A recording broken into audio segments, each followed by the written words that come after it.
आज करवा चौथ पर महिलाओं ने रखा व्रत। ये व्रत हर साल कार्तिक माह के कृष्ण पक्ष की चतुर्थी तिथि पर आता है। इस दिन सुहागन महिलाएं अपने पति की लंबी उम्र के लिए व्रत रखती हैं। करवा चौथ का निर्जला उपवास रखा गया है। महिलाएं 16 श्रृंगार करके चंद्र देवी के दर्शन करती हैं और सौभाग्यवती होने का वरदान मांगती हैं।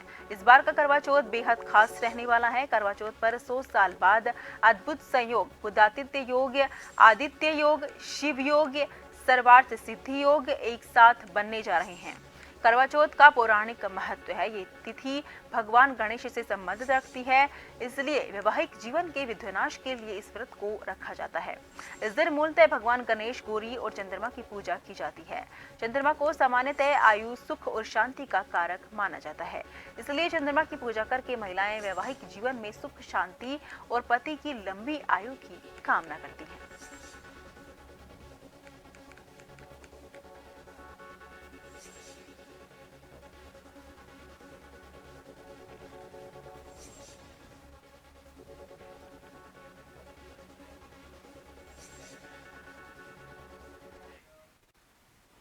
वहीं इस खबर पर तमाम चर्चा के लिए हमारे साथ जुड़ चुके हैं पंडित संत नरहरि दास जी हमारे साथ जुड़ चुके हैं। वो हमें इसके बारे में बताएंगे क्या कुछ इसके विधान होते हैं। पंडित जी, पहले तो आपका बहुत बहुत स्वागत है हमारे शो में। लेकिन अभी मैं आपसे ये पूछना चाहती हूँ कि अगर जैसे महिलाएं व्रत रखती हैं और शाम को, वैसे कहा जाता है कि पति का जो चेहरा देखकर ही ये व्रत तोड़ा जाता है, बाकी ऐसा अपने यहाँ पर नहीं होता है, तो इसका क्या एक सेंस होता है कि पति का चेहरा देखकर व्रत तोड़ा जाता है, जबकि यहाँ तो ऐसा नहीं होता है पंडित जी? इसी तरह सभी जन टीवी के दर्शकों को हार्दिक हार्दिक शुभकामनाएं करवा चौथ की। आज करवा चौथ के दिन सर्वार्थ सिद्ध योग और अमृत सिद्ध योग और बुध आदित्य योग रहेगा। और करवा चौथ के दिन संध्या काल के समय जब उपरांत चंद्रदेव के दर्शन के बाद में उपवास खोला जाता है। पति के शक्ल देखना या उनके चेहरा देखने की कोई परंपरा नहीं है, अभी तो उनका आशीर्वाद लेने की परंपरा यहाँ पे देखी गई है कि आप उनका आशीर्वाद लेकर के अपने व्रत को तोड़ा जाता है। ऐसी परंपरा रही है अपने पति की, और अपने से जो भी बड़े हैं उनका आशीर्वाद लेना चाहिए। जैसे अपनी सास है, अपनी माँ है, इनका आशीर्वाद लेकर के उपवास को तोड़ना चाहिए, ऐसी परंपराएं हैं।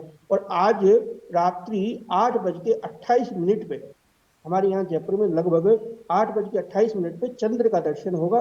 उसके बाद में महिलाएं अपने व्रत का उपवास चंद्रदेव को अर्घ देकर के अपना व्रत को खोलेगी। और ये अर्घ देने के बाद में इस दिन गणपति, चौथ माता और चंद्र, इन तीनों देवताओं की और अपने पति की विशेष रूप से पूजा अर्चना की जाती है। और इस दिन प्रातः से ही स्नान आदि से निवृत्त होने के बाद में महिलाएं गणेश जी और चौथ माता की कहानी कथाएं सुनती है। और कई लोग चौथ का बरवाड़ा स्थित वहां जाकर के माता जी के दर्शन करते हैं। मंदिरों के अंदर जहाँ चौथ माता का मंदिर होता है वहां पे उनको भोग लगाया जाता है, उनका दर्शन किया जाता है और उन वहीं पे बैठ करके कथा सुनी जाती है। ये चौथ का जो व्रत है विशेष रूप से कार्तिक मास की कृष्ण पक्ष की जो चतुर्थी को जो चौथ आती है, इस दिन गणपति और चौथ माता दोनों का पूजन किया जाता है। इन दोनों के पूजन करने से सौभाग्य की प्राप्ति होती है। और अच्छे जो युवतियां अभी अविवाहित है उन लोगों को भी ये व्रत करने का निर्देश उनकी माताएं देती है। और वो लोग जो व्रत करती है उनके लिए उत्तम वर की प्राप्ति के लिए व्रत किया जाता है। ये सौभाग्य की प्राप्ति के लिए एक व्रत होता है। इसका व्रत करने से उत्तम वर और दीर्घ आयु की कामना के लिए ये व्रत किया जाता है। अपने परिवार की सुख शांति के लिए इस व्रत को किया जाता है। और आज कई मंदिरों के जहाँ चौथ माता का मंदिर है वहां पे विशेष रूप से माता जी का पूजन किया जाएगा, गणपति का पूजन किया जाएगा।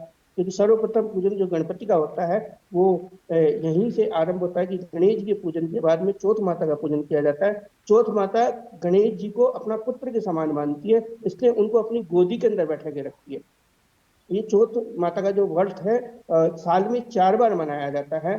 अभी कार्तिक मास का सबसे बड़ा व्रत माना जाता है। और चौथ माता का पूजन करने से सभी प्रकार की सुख शांति और समृद्धि की प्राप्ति होती है। आज चौथ के व्रत के दिन सर्वार्थ सिद्ध योग और अमृत सिद्ध योग और बुध आदित्य योग ऐसा दुर्लभ योग बन रहे हैं। इन योगों के अंदर मृगशिरा नक्षत्र है, ये भी एक बहुत ही उत्तम नक्षत्र। ये संपूर्ण दिवस मृगशिरा नक्षत्र रहेगा और संपूर्ण रात्रि काल में रहेगा। उसके बाद में नक्षत्र का परिवर्तन होगा। मृगशिरा नक्षत्र के बाद में अन्य नक्षत्रों का लाभ होगा। और आज के दिन जो भी स्त्रियां उपवास करती है उन सभी को करवा चौथ की हार्दिक हार्दिक शुभकामनाएं।